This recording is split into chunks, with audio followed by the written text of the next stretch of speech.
말씀을 전하기 전에 간절히 부탁드립니다. 이 채널은 아직 작은 채널이지만 하나님의 말씀으로 지친 영혼을 살리고자 시작했습니다. 이 영상이 마음의 은혜가 되셨다면 좋아요와 구독으로 이 사역에 힘을 더해 주시길 부탁드립니다. 당신의 작은 응원이 어둠 속에 있는 누군가에게 빛이 될 수 있습니다. 1. 왜 이렇게 늘 빠듯할까? 여러분, 이 영상 클릭하신 이유가 아마 비슷하실 거예요. 왜 나는 이렇게 늘 돈이 빠듯할까? 기도도 하고 열심히 일도 하는데 통장은 늘 마이너스 근처에서 왔다 갔다 하고 갑자기 카드값이라도 튀어나오면 심장이 철렁 내려앉고 저도 한동안 그랬습니다. 월급날이 되어도 기쁨보다 걱정이 먼저였어요. 월세, 관리비, 각종 자동이체 빠져나가는 날이면 현실 앞에서 믿음도 같이 줄어드는 것 같았습니다. 그런데 어느 날 성경 한 구절을 붙잡고 제 안에서 뭔가가 완전히 뒤집히기 시작했습니다.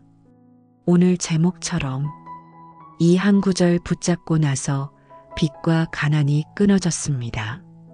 라고 고백할 수 있게 된 그 여정을 말씀과 함께 나눠보려고 합니다. 오늘 이 시간은 통장을 단번에 2배로 불려주는 비법을 나누는 시간이 아니라 가난이라는 영적인 결박이 우리 마음에서 끊어지는 시간 되기를 간절히 소망합니다. 2. 가난은 통장보다 마음에서 시작된다. 많은 분들이 이렇게 생각합니다. 돈이 없으니까 가난한 거지. 환경이 그렇고 연봉이 그 정도니까 어쩔 수 없지. 그 말이 틀린 건 아니지만 성경을 읽다 보면 하나님은 가난을 단순히 숫자의 문제가 아니라 마음과 믿음의 문제로 바라보신다는 걸 알게 됩니다. 가난은 마음이 쪼그라들고 앞날에 대한 시야가 흐려지고 하나님이 나를 도와주실까 라는 의심이 서서히 자리 잡는 상태입니다. 에덴 동산을 떠올려 보십시오. 하나님이 처음 사람을 지으셨을 때 부족함이 없는 환경 속에서 염려 없이 살도록 하셨습니다. 가난은 하나님의 원래 디자인이 아닙니다. 죄가 들어오고 사람이 하나님을 떠나면서 우리는 스스로를 지켜야 한다는 두려움 속에서 결핍의 사고방식을 만들기 시작했습니다. 그래서 가난을 끊으려면 단순히 수입을 올리는 것보다 먼저 마음의 구조, 믿음의 시선을 하나님께로 다시 돌리는 일이 필요합니다. 3. 내 인생을 바꾼 한 구절. 마태복음 6장 33절. 어느 날 성경을 보다가 너무 익숙해서 이미 다 안다고 생각했던 구절 하나에 눈길이 멈췄습니다. 너희는 먼저 하나님의 나라와 의를 구해라.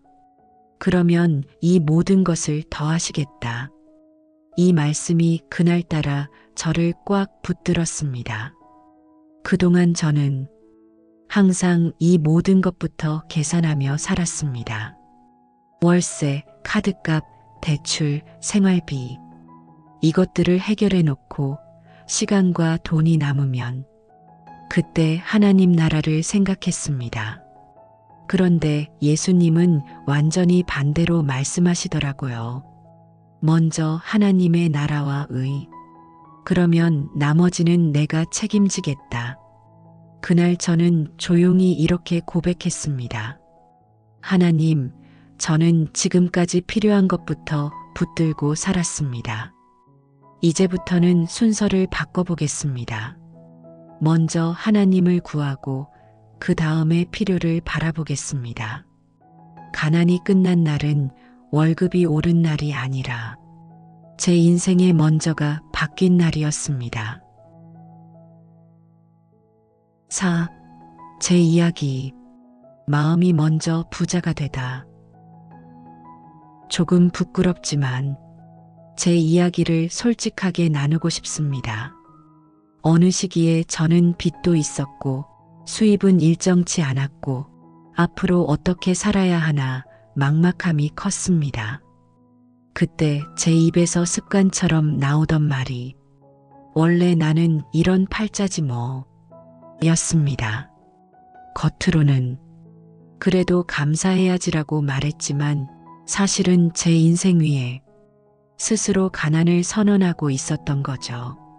마태복음 6장 33절 말씀을 붙든 뒤 아주 작은 것부터 바꿔보기로 했습니다.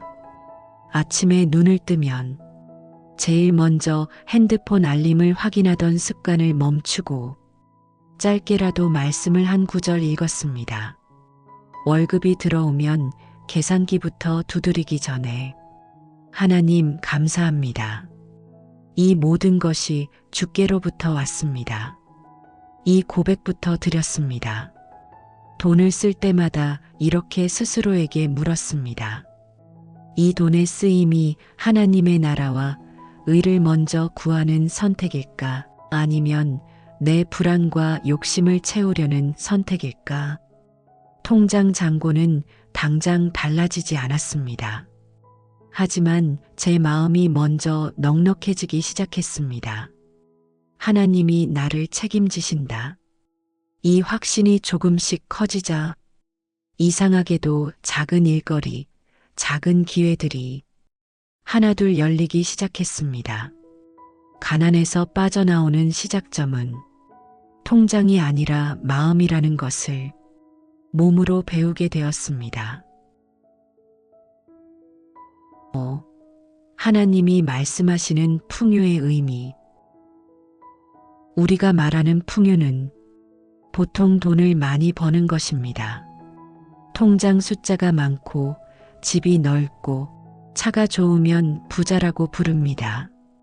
하지만 성경은 조금 다른 그림을 보여줍니다. 하나님께서 약속하신 풍요는 필요할 때 필요한 것을 채워주시는 삶입니다. 먹을 것이 있고, 입을 것이 있고, 살 곳이 있고, 미래를 준비할 수 있고, 무엇보다 마음의 평안이 있는 상태입니다. 만족이 있고, 기쁨이 있고, 나눌 여유가 있고, 비교와 두려움으로부터 자유로워진 상태. 이것이 하나님이 말씀하시는 진짜 부요입니다. 돈은 많지만 늘 불안해서 잠 못 자고 더 가진 사람을 보며 끊임없이 비교하고 혹시 잃어버릴까 전전긍긍하는 삶은 성경이 말하는 풍요와는 거리가 멉니다. 하나님은 외적인 풍요보다 먼저 내면의 방향이 하나님께 정렬되기를 원하십니다. 그래서 먼저 그의 나라와 의를 말씀하신 것입니다.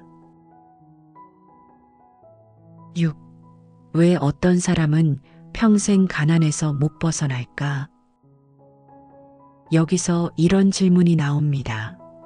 목사님, 저는 믿음 생활한 지 오래됐고 예배도 빠지지 않고 드리는데 왜 여전히 가난합니까? 저도 이 질문을 많이 했습니다. 성경은 가난이 계속되는 이유가 항상 하나로 단순하지 않다고 말합니다. 하지만 몇 가지 중요한 원칙을 보여줍니다. 우선 하나님의 말씀과 훈계를 무시하는 삶입니다. 말씀을 들을 때는 아멘 하는데 집에 돌아가면 소비 습관, 시간 쓰는 방식, 재정 계획은 전혀 달라지지 않는 상태.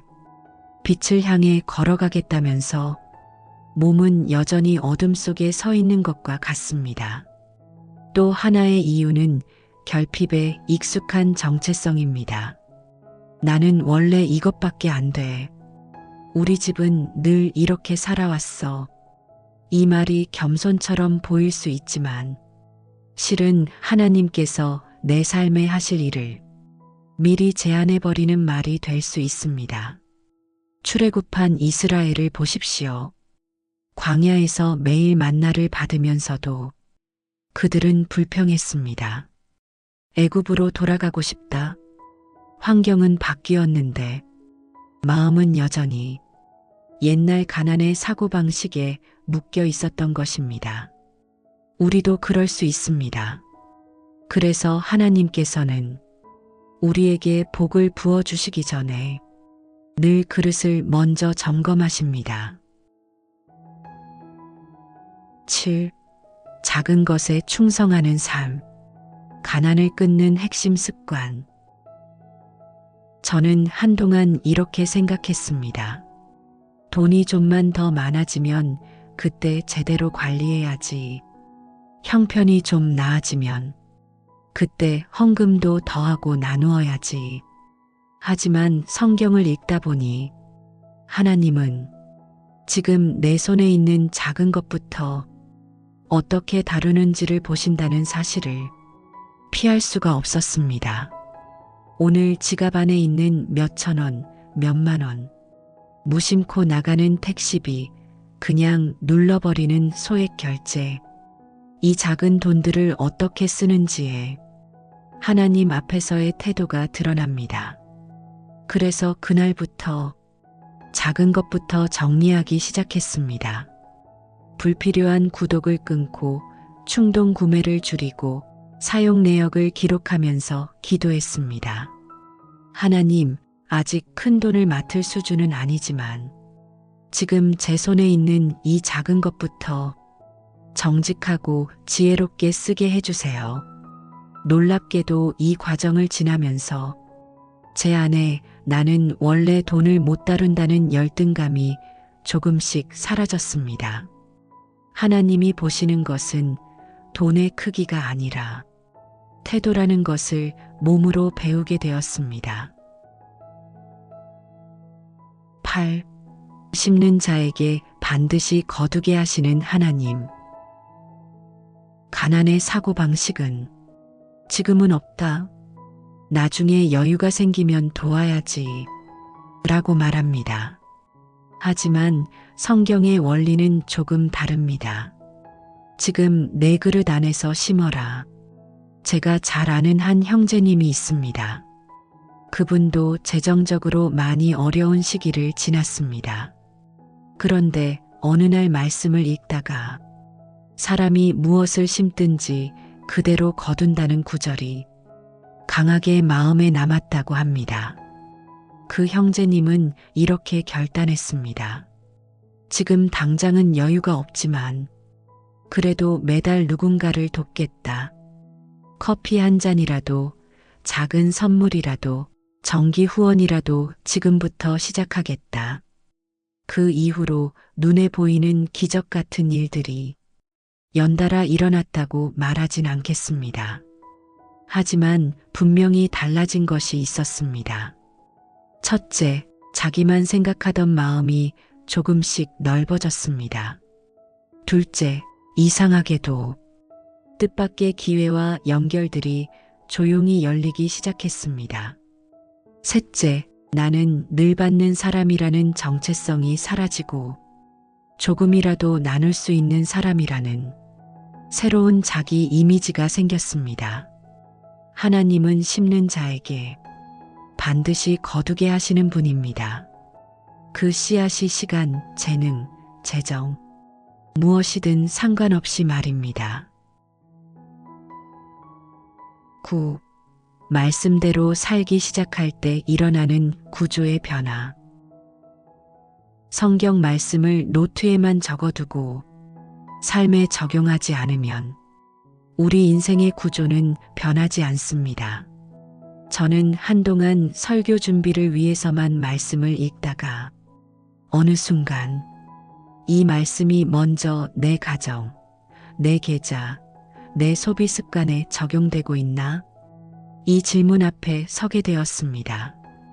그때부터 몇 가지 구체적인 실천을 시작했습니다. 하나, 모든 수입의 우선순위를 정했습니다. 하나님께 드릴 목, 저축할 목, 생활비 나눔. 둘, 지출을 기록하며 한 달에 한 번씩 하나님 앞에서 점검했습니다. 이 사용은 정말 필요였는가? 아니면 감정이었는가? 셋. 정기적으로 나누는 루트를 만들었습니다. 교회, 선교, 어려운 지체들, 어디로 흘려보낼지 기도하며 정하고 꾸준히 지켰습니다. 이렇게 구조를 바꾸다 보니 재정이 단번에 늘어나진 않았지만 흐름이 달라졌습니다. 새로 들어오는 돈이 예전처럼 구멍 숭숭 난 그릇에 그냥 세어버리지 않고 하나님의 목적을 따라 흘러가기 시작했습니다. 말씀대로 살기 시작하면 삶이 복을 담을 수 있는 모양으로 재정비됩니다. 10. 믿음이 자랄 때 말과 마음과 행동이 바뀐다. 믿음이 자라면 가장 먼저 바뀌는 것이 입에서 나오는 말입니다. 저는 예전엔 조금만 힘들면 안 될 거야. 역시 나는 이 정도지 뭐.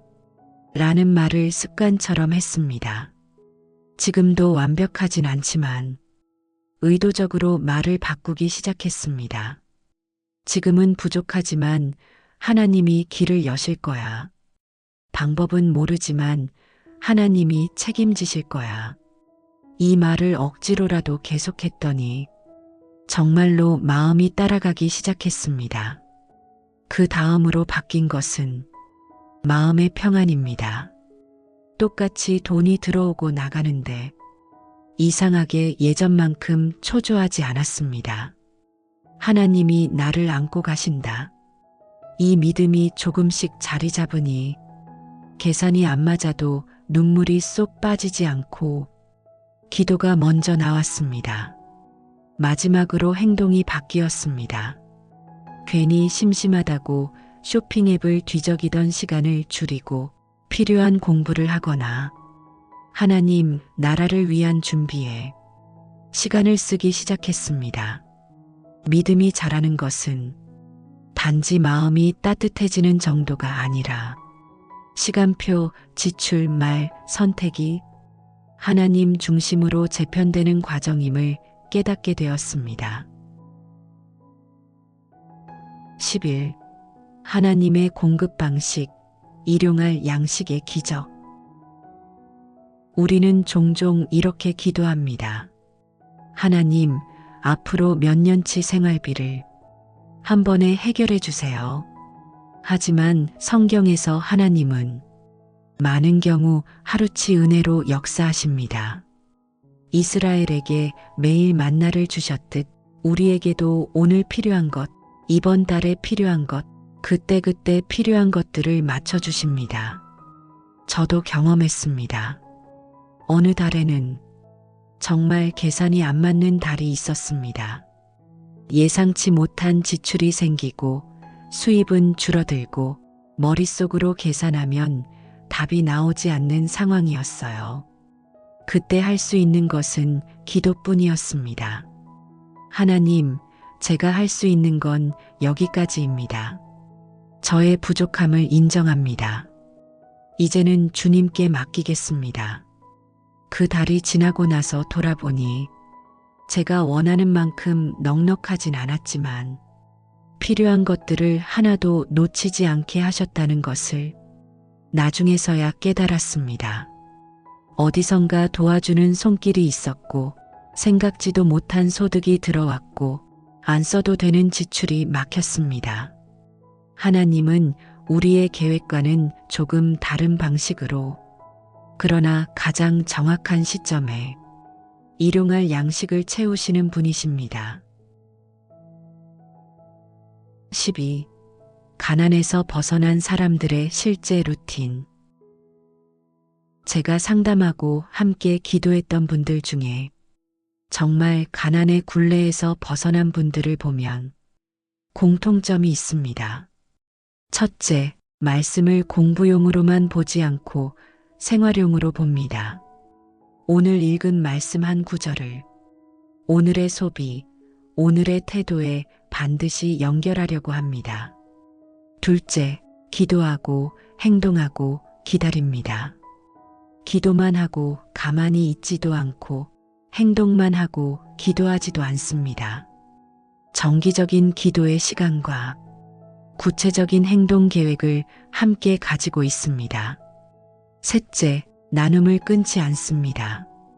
형편이 나아진 뒤에야 나누는 것이 아니라 부족해 보이는 지금 이 자리에서 조금씩 나누기 시작합니다.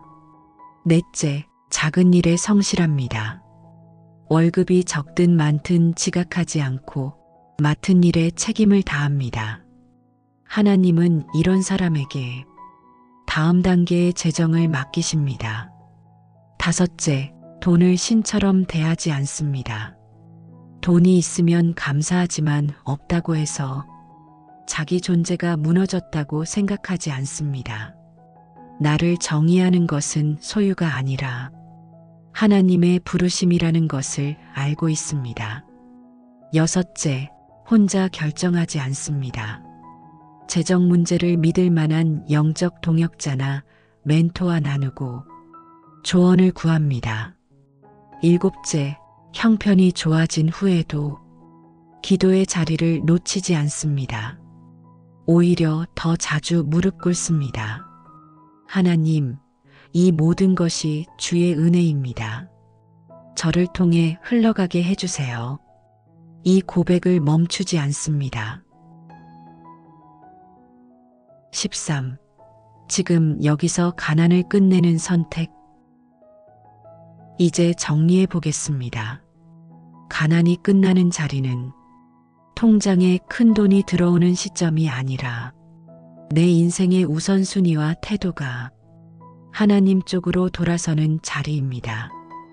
하나님께 길을 맡기고 작은 것부터 충성하기로 결단하는 순간 하나님은 조금씩 그러나 분명하게 재정의 문을 열어 가십니다.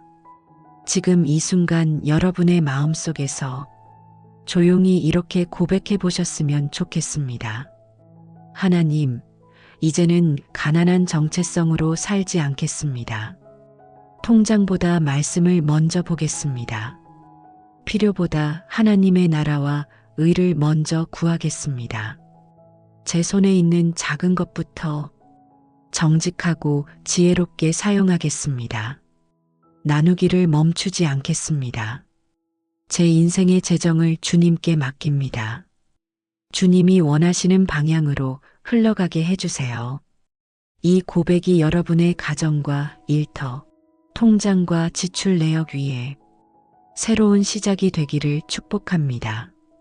이 영상을 보고 계신 모든 분들의 삶에 하나님께서 실제로 가난의 계절을 끝내시고 필요할 때 필요한 것이 채워지는 넉넉함과 평안의 은혜가 풍성하게 임하시기를 예수님의 이름으로 축복합니다.